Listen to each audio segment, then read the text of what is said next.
Havasu on video.com.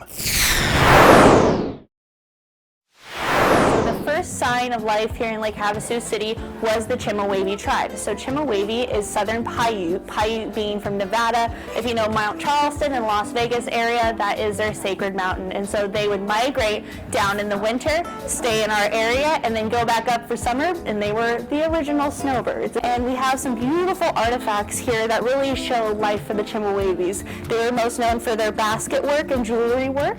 And then we have some original grinding stones that have mesquite pods. So if you see mesquite trees, they're the ones with the green leaves and then the dark, very rough bark.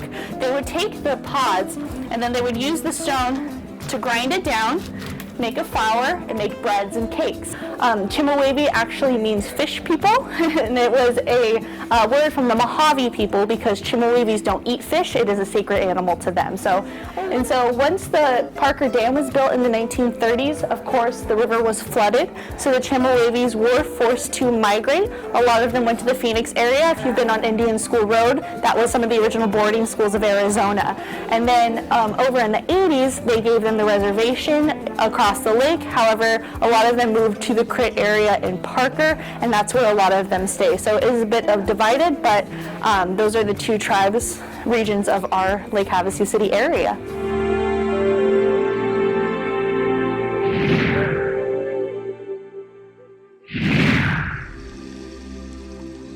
As part of the Great Basin Culture Area, the Chemehuevi, a branch of the Southern Paiute, have been persistent occupants of the Mojave Desert. Known to themselves as Nuwu, meaning the people, they have been nomadic residents of the Mojave Desert's mountains and canyons and the Colorado River shoreline for thousands of years. In 1853, the people lost their traditional lands when the federal government declared them public domain. Hostilities with the neighboring Mojave scattered the people, now numbering no more than a few hundred. By 1885, they had reunited in the Chemehuevi Valley. Elders, their first discovery of siwavats as roadrunners racing down the valley to a forest of mesquite, their pods bursting with sweet beans.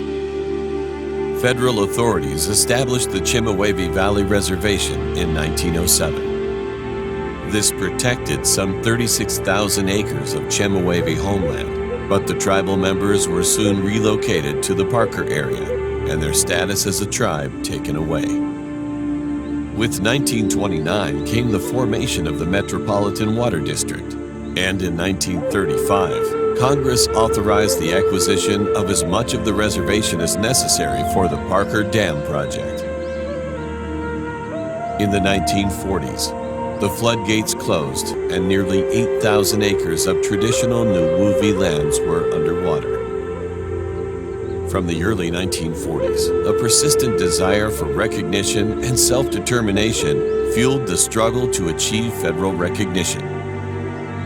The Nuwu were formally reinstated as the Chemehuevi tribe on June 5, 1970. Nuwuvi Days, first Friday in June, recognizes the long struggle to return home and honor those who fought for it. Today, the reservation comprises approximately 32,000 acres of trust land that includes 30 miles of Colorado River frontage. I'm the cultural assistant to the director here at the Chemehuevi Cultural Center. If you're looking into Chemehuevi books, are Carabeth Laird. She was an anthropologist who came with, I want to say, John Harrington, and wound up marrying a Chemehuevi man, which is how her books came to be. She recorded her husband George Laird's stories and the language as far as he told her and knew her. So her books always contain like our stories, and they're very influential for when we want to sit down and have our wintertime stories. The other big name is Clifford E. Travser.